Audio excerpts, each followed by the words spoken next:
Usually when the heat sink is like this, I hammer it with a good hammer, take the copper out and sell the rest as aluminum. You can also sell these on board sort if you want, or maybe your scrapyard pays you more because there's copper. I know these, personally, these are P4s. These are P4s, and they don't have any gold pins on them. They don't have any gold pins on them. So this is the lowest form of CPU you can get. Not for money, but I still collect them and sell them. You can take out the power supply and make more money selling it as working. Obviously, they're not worth that much. I usually sell them as a lot.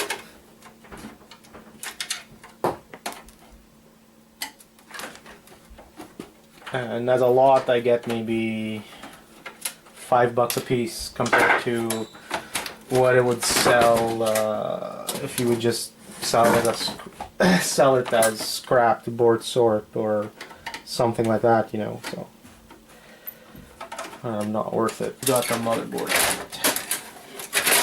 So now we have this wonderful motherboard.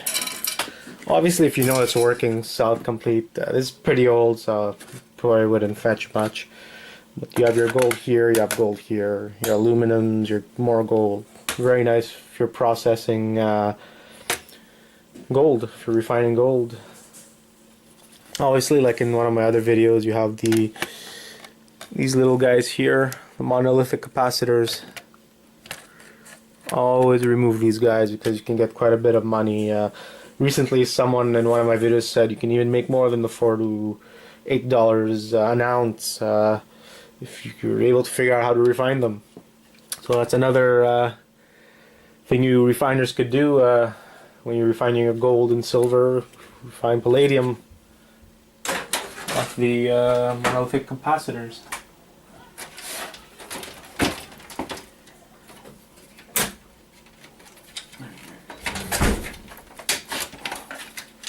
We also have some fans here that I'm going to remove.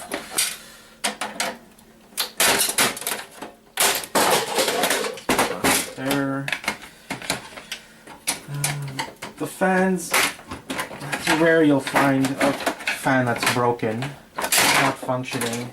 So even if you don't test them, I usually collect them and sell them as a lot. Again, I get maybe $1 or $2 a piece when I lot them up all together.